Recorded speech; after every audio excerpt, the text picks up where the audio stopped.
seáis probados, y tendréis tribulación por 10 días. Sé fiel hasta la muerte, y yo te daré la corona de la vida. El que tiene oído, oiga lo que el Espíritu dice a las iglesias. El que venciere no sufrirá daño de la segunda muerte. Oremos al Padre. Señor, gracias por tu palabra, Señor. Por tu palabra que cambia, por tu palabra, mi Dios, que salva. Por tu palabra, mi Dios, que edifica. Por tu palabra, mi Dios, que consuela. Gracias por tu palabra, mi Dios, que bendice. Gracias por tu palabra, mi Dios, que prospera. Señor, vivifícanos hoy conforme a tu palabra, porque tu palabra es vida. En el nombre de Cristo Jesús el Señor. Amén y amén. Ahora, la iglesia de Esmirna era una iglesia muy atribulada. Y para esta iglesia, el Señor no tiene ninguna palabra de reprensión, sino de un amoroso consuelo. Ya lo vamos a ver. Esmirna era una ciudad muy magnífica. Fue construida sobre una bahía hermosa y la rival más seria de la ciudad de Éfeso, que hablamos la semana pasada. Ahora, Jesús se presenta a esta iglesia como el que estuvo muerto y vivió. ¿Cómo se presenta Jesús? Como el que estuvo muerto y vivió. Es decir, que el poder de Cristo sobre la muerte es el mayor consuelo para aquellos que están confrontando la muerte. Miren, los seres humanos siempre le hemos tenido temor a la muerte. Siempre. Mire, usted le pregunta a cualquier persona allá afuera si usted tiene temor de morir y le va a decir que sí. Todo el mundo allá afuera que no conozca a Cristo va a decir que no se quiere morir. ¿Ven? Pero nosotros lo que tenemos a Cristo en el corazón, no tenemos o ya no tenemos temor de algún día morir físicamente. ¿Por qué? Porque sabemos lo que va a pasar con nosotros cuando nos toque morir físicamente. Entonces esto es una esperanza para todo aquel que en estos momentos esté enfrentando la muerte. Todos aquí algún día vamos a enfrentar la muerte. Hablo de la muerte física. Algún día usted y yo vamos a morir físicamente. Pero lo importante es que tenemos el consuelo del Señor de que Él ha vencido la muerte. Y si Cristo venció la muerte, nosotros también. Y cuando nos toque morir físicamente en esta tierra, sabemos que vamos a resucitar en gloria. ¿Cuántos lo creen que vamos a resucitar en gloria? Denle un fuerte aplauso a Dios por eso. Entonces, morir en Cristo, es decir, morir físicamente, teniendo a Cristo Jesús en nuestro corazón, es una puerta que nos lleva de un lugar a otro. Pablo decía que era doblar la tienda. O sea, llegó el momento de abandonar esta casa, llegó el momento de abandonar este tabernáculo, llegó el momento de abandonar este cuerpo e irme a un lugar mejor. ¿Cuántos van a partir a un lugar mejor cuando nos toque partir de esta tierra? Gloria a Dios. Ahora, vamos a leer Filipenses, capítulo número 1. Libro de Filipenses, capítulo 1. Y vamos al versículo 23. Dice, porque de ambas cosas estoy puesto en estrecho, teniendo deseo de partir y estar con Cristo, lo cual es muchísimo mejor. Mire, estas palabras son de Pablo. Y mire lo que Pablo está diciendo, que él estaba en estrecho. Porque de ambas cosas que estoy puesto en estrecho, teniendo el deseo, Pablo quería partir y estar ya con Cristo. Para él es muchísimo mejor. Entonces Pablo está hablando aquí de un estado consciente de felicidad. ¿Usted sabe lo que significa la palabra cementerio? Significa dormitorio. Y en aquel tiempo, en el tiempo de Jesús, en este tiempo que se escribieron estas cartas, se entendía como un cementerio a un motel, que cuando usted venía de mucho camino, de mucho viaje, usted llegaba allí para dormir, reposar, recobrar las fuerzas y continuar el viaje. Entonces, muchos creen que cuando uno muere físicamente, uno está en un estado de inconsciencia, durmiendo cuando usted reposa del sueño, y no es así. Pablo está diciendo que para aquellos que parten de esta tierra, sin tener a Jesucristo en su corazón, la palabra dice que van a un lugar de tormento, van a un lugar de tinieblas, van a un lugar donde hay castigo. ¿Por qué? Porque mientras estuvieron en vida, no recibieron a Cristo en su corazón. Entonces, quiero decir que usted y yo somos responsables de nuestras vidas espirituales. Si yo llego a morir físicamente sin tener Cristo, a Jesucristo en mi corazón, que genera la vida eterna en mí, yo no puedo culpar a mi esposa, yo no puedo culpar al vecino, yo no puedo culpar a un líder o puedo culpar a un pastor. ¿Por qué? Porque yo soy responsable de qué actitud voy a tomar mientras los años de vida que Dios me dio en esta tierra. ¿Cuál va a ser mi actitud con respecto al Señor Jesús? Pero está claro y evidente que si me toca morir físicamente, a mí o cualquier persona, sin tener a Jesucristo en su corazón, va a ir a un lugar de tormento, va a ir a un lugar de castigo, va a ir a un lugar donde hay tinieblas. Pero Pablo dice que aquellos que partimos teniendo a Cristo en el corazón, dice que vamos a tener un estado consciente de felicidad. ¿Por qué? Porque vamos a estar en un lugar donde hay paz, un lugar donde vamos a estar siempre junto a la presencia de nuestro amado Señor. ¿Cuántos se van con el Señor? Amén. Gloria a Dios. Entonces, como en cada carta, a cada iglesia se le dice que el Señor conoce sus obras. Esto lo decíamos la semana pasada. El Señor conoce cada pensamiento nuestro. El Señor conoce cada sentimiento nuestro. Mire, cada intención que usted tiene en su interior, por más que usted no la exprese, por más que usted no la diga, el Señor conoce lo que hay dentro de usted. Nada podemos ocultar ante la presencia de Dios. Y una vez más el Señor le dice a la iglesia de Mirna: yo conozco la condición espiritual de esta iglesia. Pero Jesús añade aquí una palabra extraordinaria.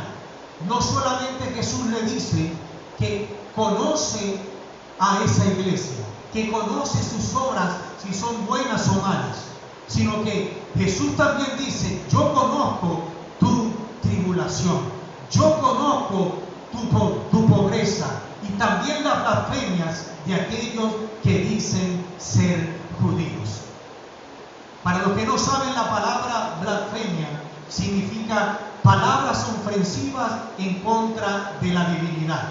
En este caso, Jesús le está diciendo a la iglesia de Mirna: yo conozco tu condición espiritual, yo conozco que vives en tribulación, yo conozco que estás en pobreza, y también sé que hay gente allí que dice palabras ofensivas en contra de mí.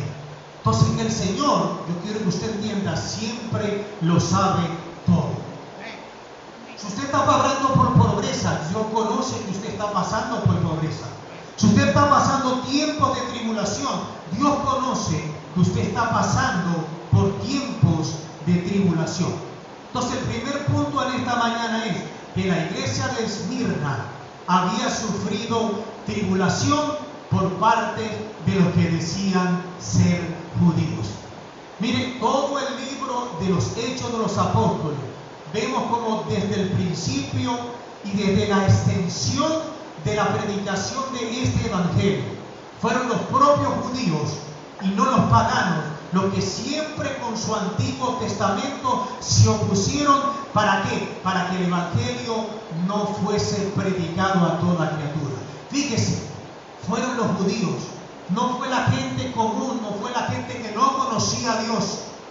como comúnmente se esperaba. No, eran los judíos los que conocían la ley de Dios, los que tenían el Antiguo Testamento.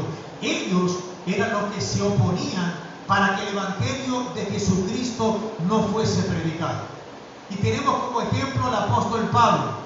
Miren, el apóstol Pablo por más de 30 años fue víctima de turbas.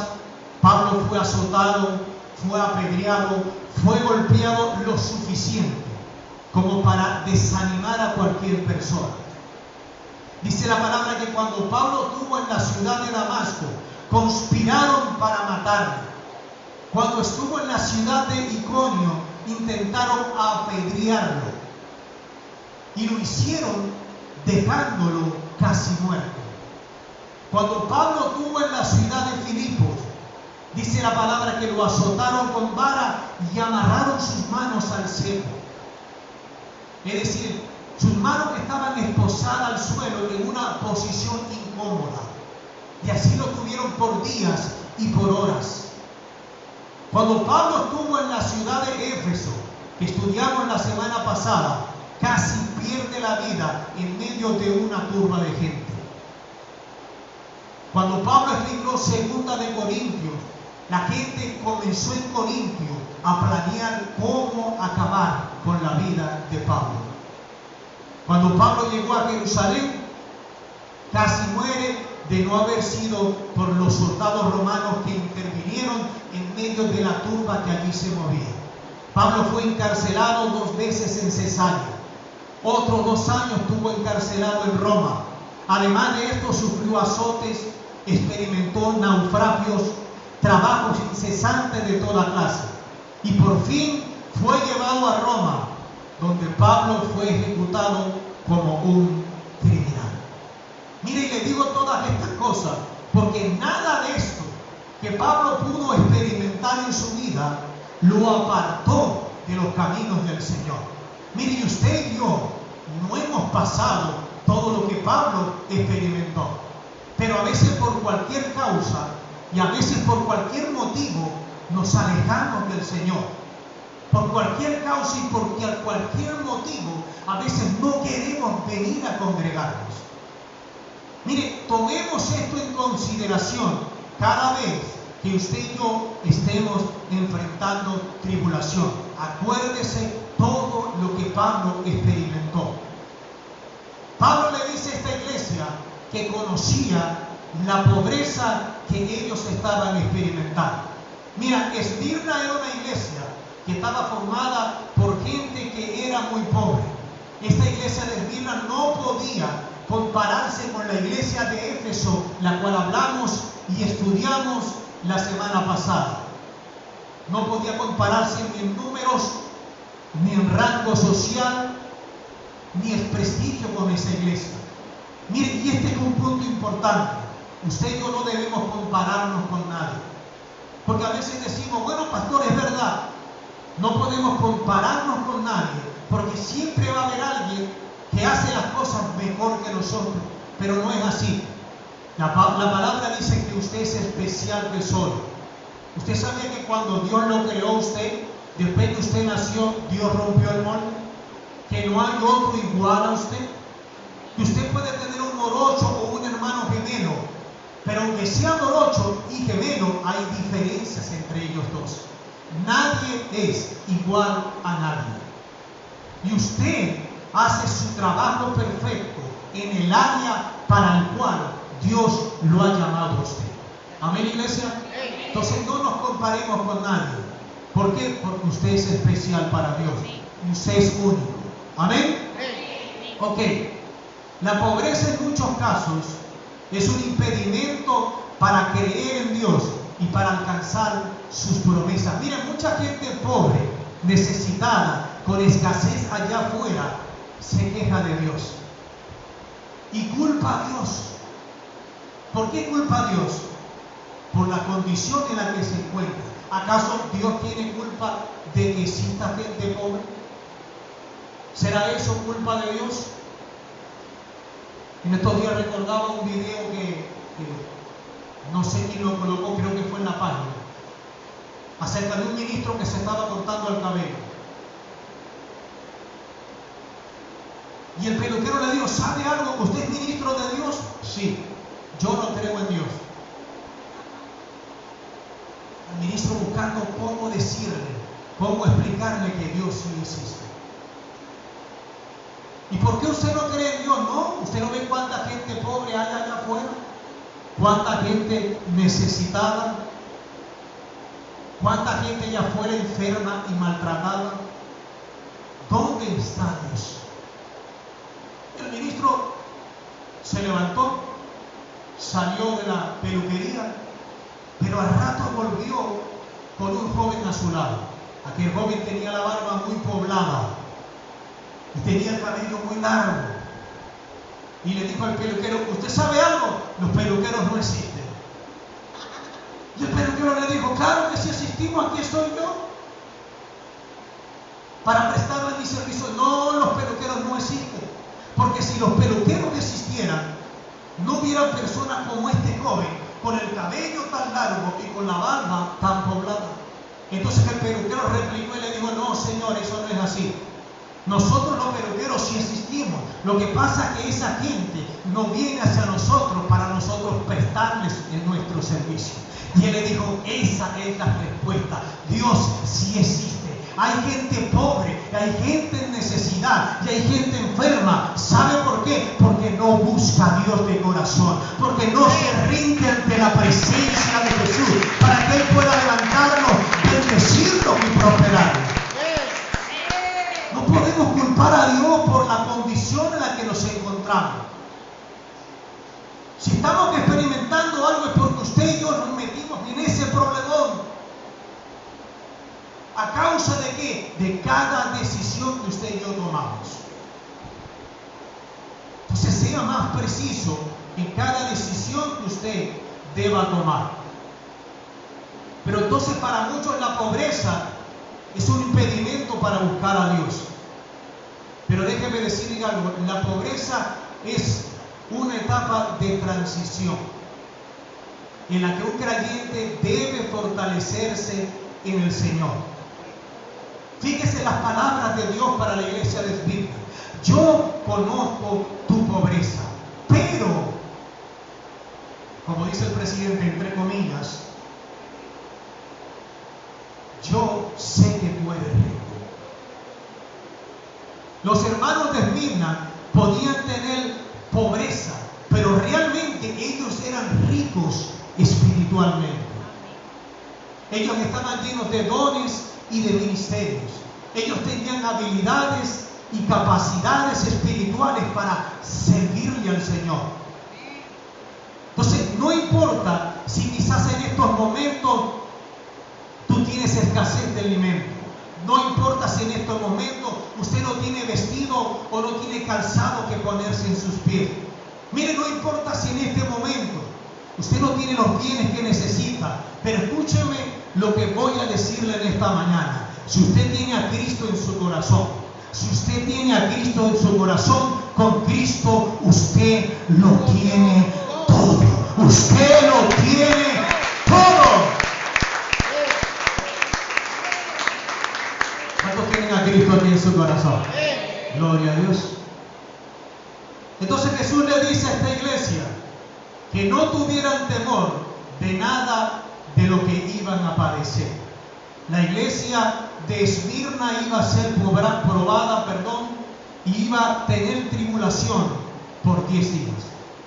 La palabra aquí, probados, es la palabra peigasó del griego y significa probar, tratar y examinar.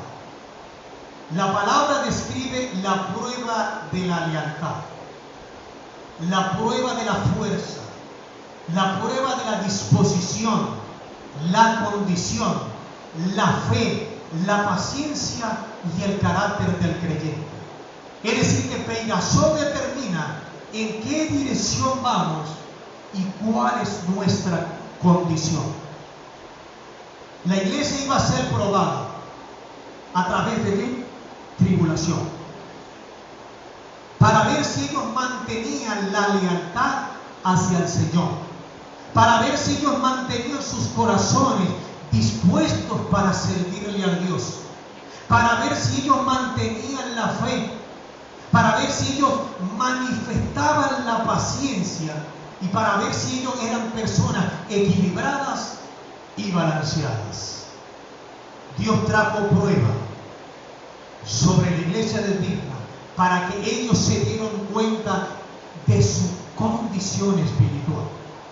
Quiero que leamos Deuteronomio. Vayamos a Deuteronomio, capítulo número 8, versículo número 2 y versículo número 3.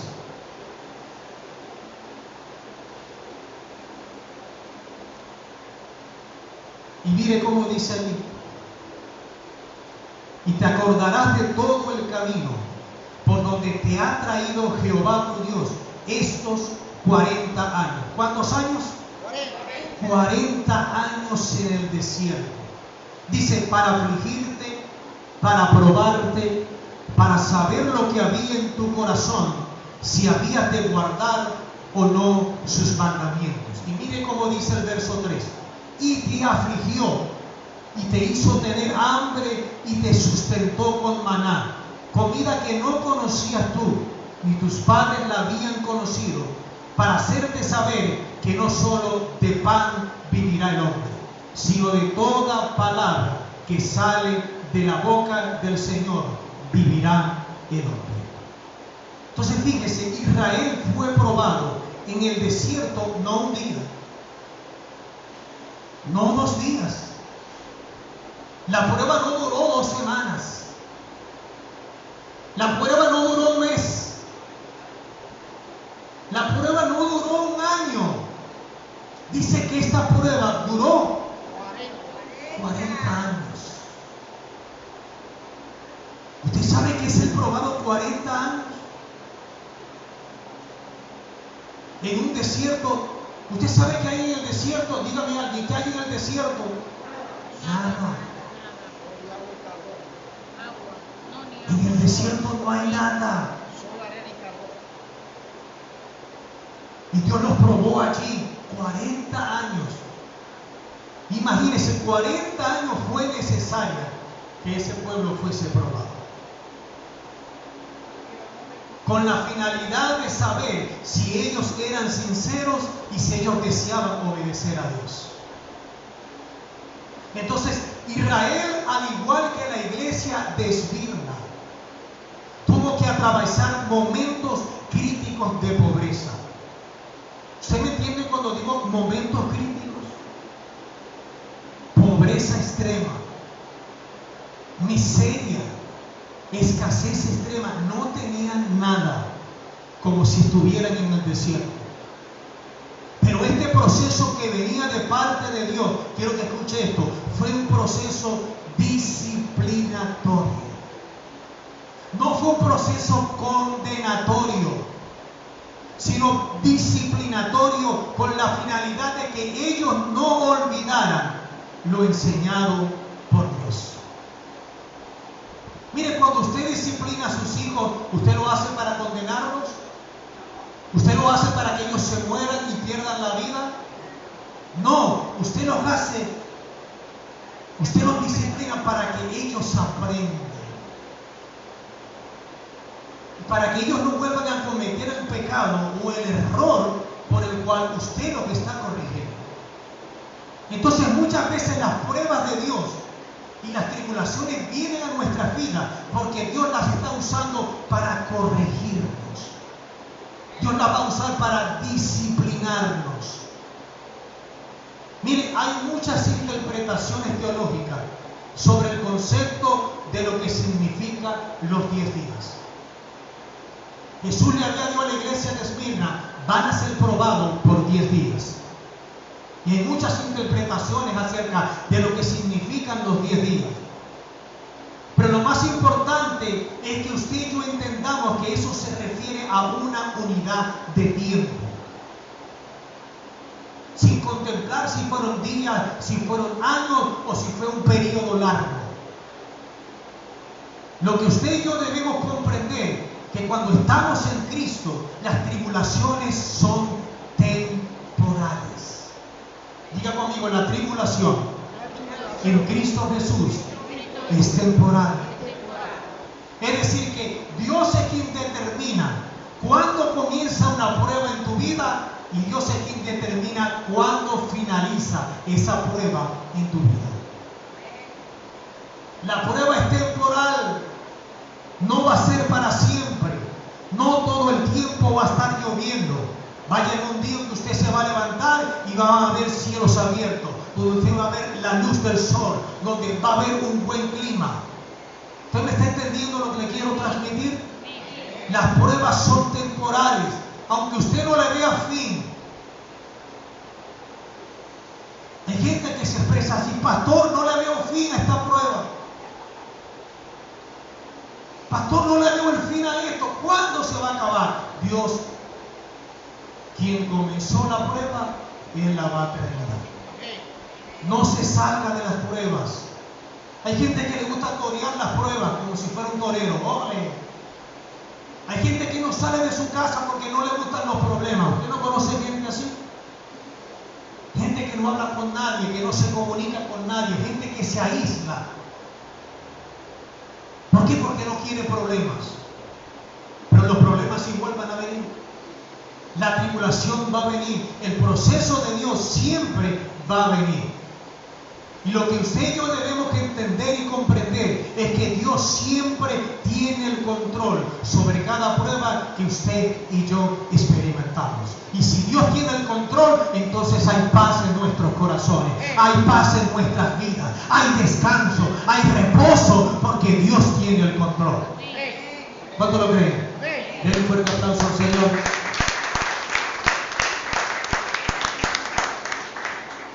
Quiero poner un par de ejemplos para que lo entendamos mejor. Mire, Satanás no puede hacer lo que él quiere con su vida, ni con la suya ni con la mía. Y tenemos el ejemplo de Pedro. La palabra dice que Satanás pidió permiso a Dios para poder zarandear a Pedro. ¿Usted lo ha leído? Eso está en Lucas 22. Lucas 22. Versículo 31. Dijo también el Señor: Simón, Simón, que es Pedro, he aquí Satanás os ha pedido para zarandearos como a trigo. ¿Usted sabe qué es zarandear? A ver, haga así. Haga así, no sabe usted hacer así. A ver, levante la mano, haga así, levante la mano y haga así. Como si usted fuera a tirar unos dados allí. ¿Vale? Eso es zarandear. Es decir, que cuando el diablo agarra a una persona, la zarandea.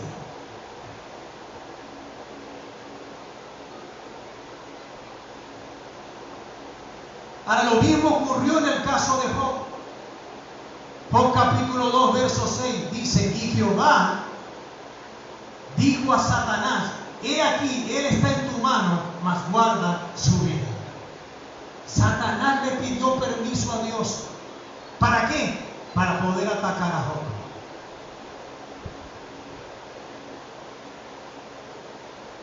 Entonces, el sufrimiento es el camino a la gloria. Pastor, ¿usted me está queriendo decir que yo tengo que pasar por pruebas, que yo tengo que experimentar tribulación para después ver la gloria de Dios? Sí. Pablo lo explicó y lo dijo de esta manera: pues tengo por cierto que las aflicciones de este tiempo presente nunca serán comparables con la gloria venidera que en nosotros ha de manifestarse. Mire, ninguno de nosotros va a ser librado de no pasar pruebas. Mire, por más que usted se esconda, por más que usted no salga de su casa, por más que usted no se comunique con nadie, la prueba va a venir. La tribulación va a venir. El creyente cada día va a librar una lucha tanto internamente, es decir, en sus emociones, en sus sentimientos, en su autoestima. ¿Cuántas veces usted se ha sentido mal emocionalmente? O mal espiritualmente? espiritualmente, o mal sentimentalmente porque lo dejó la esposa, porque lo dejó la novia, qué sé yo. O usted se ha sentido mal con respecto a su autoestima, porque no tiene esto, porque no aquello. Esas son luchas internas dentro del ser humano. El cristiano, el creyente también tiene que luchar o batallar una lucha externamente. Y cuando digo externamente, hablo de problemas físicos, problemas de enfermedad, problemas materiales, no tengo esto, no tengo aquello, o problemas económicos, no tengo las finanzas que estoy necesitando. Pero Jesús promete que a pesar de las muchas aflicciones que usted y yo vamos a atravesar, nada es comparado con la gloria que usted y yo vamos a obtener, porque por muchos problemas que nos toque enfrentar, déjeme decirle algo en esta mañana, la palabra dice que el Señor ha vencido, que Él ha vencido al mundo y nosotros juntamente con Él somos más que vencedores.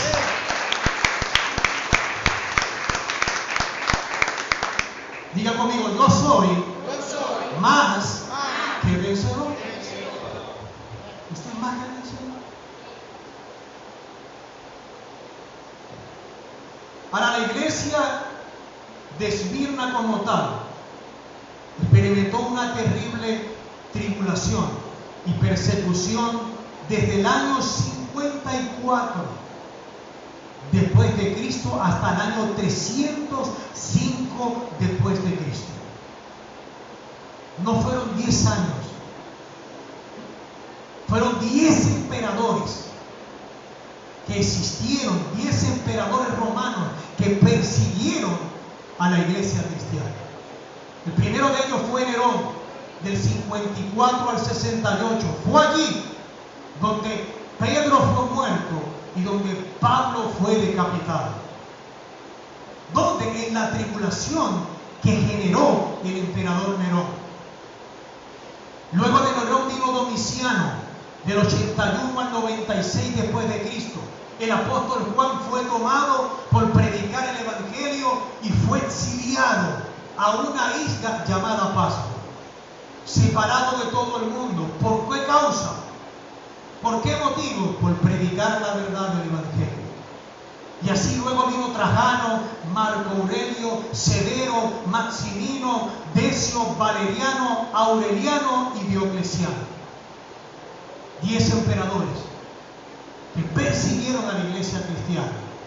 Este último, Diocleciano, se le considera el peor en la historia romana y el mayor antagonista de la fe cristiana. Este hombre condujo un violento intento para tratar de borrar la Biblia de la faz de la tierra. Miren, bajo su liderazgo, muchas ciudades romanas quemaron en público las sagradas escrituras. Se dice que durante el segundo y tercer siglo de esta persecución, muchos cristianos fueron llevados al anfiteatro romano. ¿Para qué? Para ser devorados por los hambrientos leones. ¿Usted sabe que es ser lanzado por simplemente tener fe en Jesús para que un león se lo coma a uno? Muchos fueron crucificados, otros fueron cubiertos con pieles de animales y los arrojaban para que los perros salvajes los torturaban hasta la muerte. ¿Usted sabe lo que es por ser mordido una y otra vez por un perro salvaje? Hasta expirar y morir.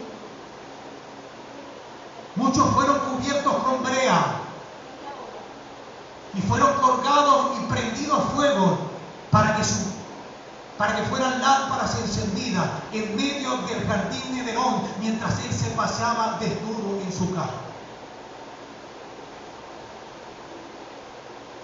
Otros fueron hervidos con aceite y quemados en hogueras. Según la historia de la iglesia, la ciudad de Esmirna en el año 156 después de Cristo, 5 millones de cristianos fueron martirizados por causa de dar testimonio de Jesús. 5 millones de creyentes.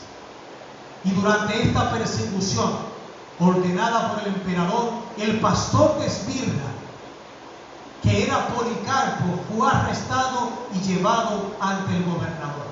Miren, Policarpo fue alumno del apóstol Juan.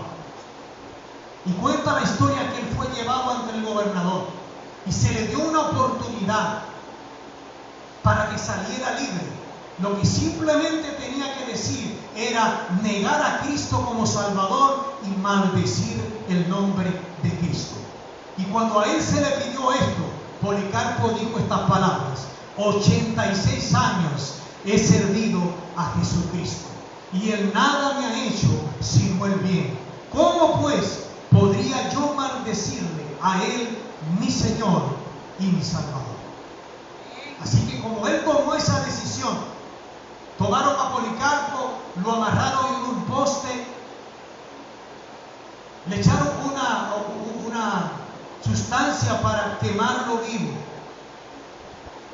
Y cuando lo fueron a amarrar, Policarpo dijo que no era necesario que lo amarraran, que él se iba a quedar quieto, que él se iba a quedar tranquilo. Y encendieron a aquel hombre aquel día. Y cuenta la historia que el fuego estaba sobre él, pero que el fuego no lo consumía. Que a pesar de que había fuego alrededor, que a pesar de que había fuego literal en su cuerpo no ardía en llamas. Era evidente que la mano de Dios estaba sobre la vida de aquel hombre. Y dice y cuenta la historia que uno de los soldados le dio mucha rabia al ver que Policarpo no moría consumido por el fuego. Sacó su lanza, la atravesó y asesinó a aquel hombre de Dios llamado Policarpo.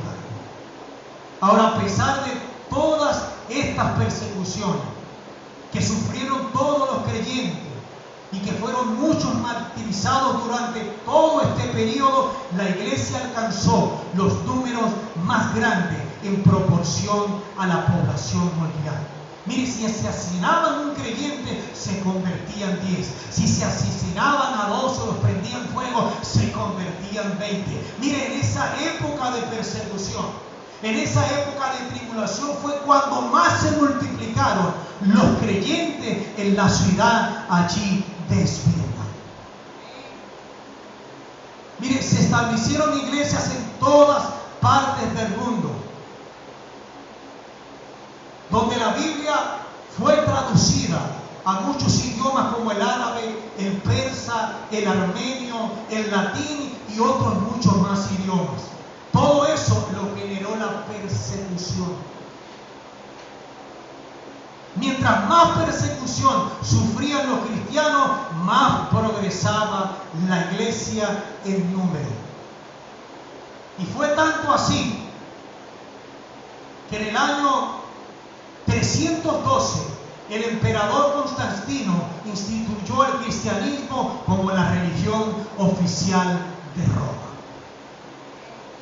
Fíjese cómo la iglesia pudo salir adelante o hacia adelante a través de la tribulación y a través de la persecución.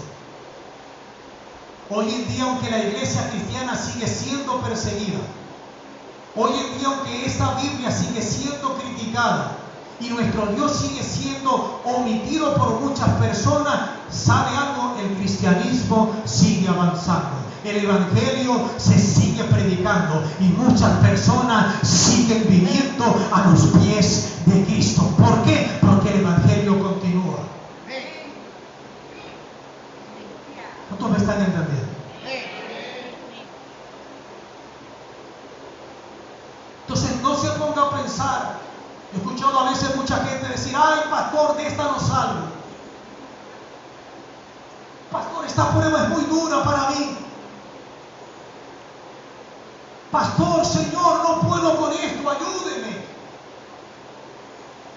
La palabra dice que cada prueba que el Señor coloca delante de nosotros, Dios también le da a usted la fuerza y le da la capacidad y le da la sabiduría, no solo para experimentar la prueba, sino que Dios va a abrir una puerta inmensa para que usted salga victorioso, para que usted salga como siendo un triunfador, porque usted es más que vencedor en Cristo Jesús el Señor. Así que háblele a las pruebas, háblele a la enfermedad. No vas a acabar conmigo, no me vas a matar, Dios te va a dar la victoria. ¿Cuánto lo creen? No se deje ahogar por las pruebas. Jesús trajo una promesa para esta iglesia. El que tiene oído, oiga lo que el Espíritu dice a las iglesias. El que venciere no sufrirá daño de la segunda muerte. Ahora, ¿qué significa esa expresión, la segunda muerte? ¿Qué es la segunda muerte? Usted sabe que existen dos clases de muerte. Número uno, la muerte física. Cuando a usted le toca partir de esta tierra y dejar este traje de astronauta. Y digo este traje de astronauta porque Pablo dijo que no somos ciudadanos de aquí. Usted y yo somos ciudadanos del reino de Dios. Usted y yo no pertenecemos aquí. Estamos como transeúntes en un proceso de transición en esta tierra. Dios nos lo colocó por un límite de tiempo aquí. Así que aproveche ese tiempo que Dios le da para estar aquí en la tierra, para buscar a Dios, para entregar su corazón a Él, para entregarle su vida a Él, para conocer cuál es su propósito para con usted. ¿Usted sabe que usted nació con un propósito? ¿Usted nació para cumplir un trabajo espiritual en esta tierra? ¿Usted sabe que usted no nació porque papá y mamá tuvieron una noche de alegría o un día y ¡pum! Usted nació? No, Dios programó. Dios tenía escrito allí en su mano, en su libro: hoy va a nacer Anita. Hoy va a nacer una niña pequeña, pero grande en poder, se va a llamar Xiomara Vargas. Hoy voy a enviar un joven a la tierra muy especial, con gran corazón, y se va a llamar Gregory Castillo Rivas. Dios lo diseñó. Quien le dio su nombre a usted fue Dios. Fue Dios quien colocó el sentir en sus padres de cómo llamarlo a usted. Mire, cuando yo nací, había muchos nombres. No, que lo vamos a poner Guillermo, no, que lo vamos a poner como el abuelo, no, que lo vamos a poner como el otro abuelo, se va a llamar Juan Augusto. ¿De qué le vamos a poner? Dios tiene un hombre diseñado para usted, el cual le fue colocado a usted, el cual refleja lo que usted es en el Señor. Entonces busque ese propósito, pregúntele a Dios: ¿para qué nací? ¿Por qué me enviaste a esta tierra? ¿Por qué estoy en esta tierra? ¿Por qué vivo en este sector? ¿Por qué vivo en esa casa? ¿Por qué me dice que esa esposa, ese esposo? Eso no lo pregunto. Usted se casó. Amén. Pero pregúntele al Señor cuál es el propósito de usted para con su vida. ¿Por qué? Porque aún un día usted le va a tocar morir físicamente. Esa es la primera muerte. La segunda muerte es la muerte espiritual. Cuando usted muera físicamente, dice la palabra que el espíritu que lo mantenía usted vivo vuelve a Dios. Pero el alma, donde están sus voluntades, donde usted toma sus decisiones, donde operan las emociones y los sentimientos, esa alma se va a presentar ante Dios algún día. Y usted tendrá que darle cuenta a Dios por todo lo bueno y lo malo que usted hizo en esta tierra. Si usted tuvo una buena actitud con Jesús o si usted le dio la espalda al Señor, usted tendrá que darle cuenta a Dios. Entonces, si una persona muere sin tener a Cristo en el corazón, no solo va a morir físicamente, sino que la segunda muerte vendrá sobre él, es decir, morirá espiritualmente. Quiero explicar esto para que usted lo entienda bien. El espíritu humano o el alma no puede ser aniquilada, no puede ser devastada, no puede ser extendida. sino que se considera muerte espiritual cuando una persona es separada de la fuente de vida. Entonces, si una persona muere en pecado, sin tener a Cristo en el corazón, dice que va a un lugar de tormento, a vivir una vida separada, distanciada de Dios, que es el generador de la vida. Eso es la segunda muerte. ¿Me di a entender, iglesia? Y Jesús le dice a esta iglesia: sé fiel hasta la muerte y yo te daré la corona de la vida. La ciudad de Esmirna se había distinguido porque sus habitantes, que no eran creyentes, eran fieles al emperador romano. De esa misma manera Dios esperaba que la iglesia que estaba allí en medio de la ciudad de Esmirna siempre fuese fiel a Dios. Esta fue una iglesia que fue probada por muchas pruebas, y Dios esperaba que esta iglesia, a pesar de atravesar diferentes adversidades, siempre se mantuviera fiel hacia Dios. Miren cuántas pruebas nos pasan los matrimonios. ¿Ah? A ver, ¿cuántas pruebas ha pasado usted en su matrimonio? ¿Ah? Si tuviera Josefina que me dice: ay, pastor, de ese cordón tengo un rollo, ¿verdad? Muchas pruebas, ¿verdad que sí? Pero cuando dos personas se aman y son fieles, mire, puede venir prueba tras prueba, tras prueba, ellos siguen unidos a causa del amor y de la fidelidad que tienen el uno para con el otro. ¿Cuánto les ha pasado? ¿Cuántos siguen casados aquí? Ahora las esposas, aun cuando el esposo es cabezón, esas se me chispoteó. A ver, los esposos aquí, que sé que son pocos, Carlos allá, ¿verdad? Allí, llevándola con Belsabé roja, ¿verdad? Belsabé se ríe. Ahora, fíjese algo, y esto es lo que Dios esperaba y siempre espera de cada uno de nosotros, que siempre seamos fieles a Dios, que a pesar de que haya escasez, usted diga: yo seré fiel a Dios. Que a pesar de que usted se encuentre enfermo, usted pueda decir: yo seré fiel al Señor. Que a pesar de que usted en este momento esté atravesando cualquier tipo de sufrimiento, usted pueda decir: ¿sabe algo, pastor? Yo seré fiel al Señor. Y si debemos de enfrentar la muerte, usted y yo debemos decir: yo seré fiel al Señor. Porque así como Jesús venció al morir, nosotros, la iglesia, nosotros los creyentes, también venceremos en este mundo y seremos fieles al Señor hasta la muerte. ¿Cuántos pueden decir: yo seré fiel al Señor? Gloria a Dios. Esmirna también era una ciudad conocida, donde allí se llevaban a cabo unas olimpiadas. Y por eso Jesús le dice: al que venciere, yo le daré la corona de la vida. Ahora, los atletas, cuando ganaban cada competición, a ellos se les daba como premio unas guirnaldas de coronas de flores. Ahora, ¿cuántos saben que esa guirnalda de coronas de flores, al pasar un tiempo, eso se marchita?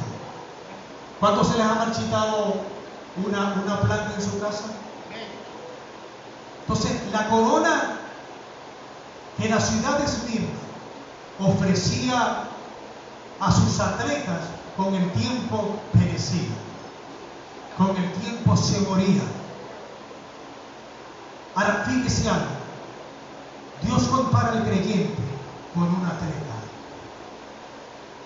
De la misma manera, el Señor nos vio a nosotros como atletas, donde usted y yo estamos en una carrera en este mundo, donde usted y yo fuimos a participar en una carrera de manera legítima. Entiéndase esto, de manera legítima. ¿Qué pasa cuando un competidor viola una de las condiciones de la carrera? ¿Qué pasa? Es descalificado, es sacado fuera de competencia.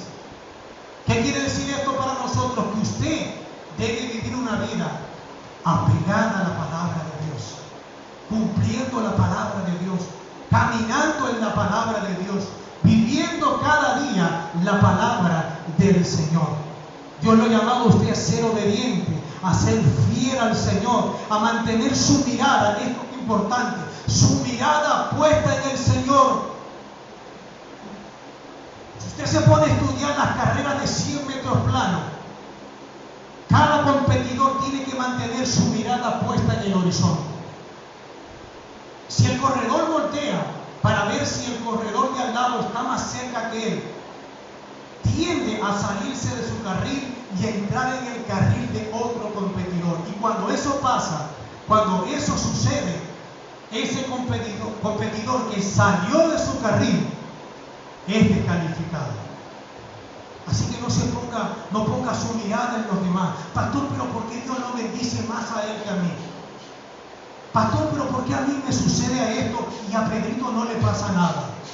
Pastor, pero ¿por qué no ponga su mirada en los demás?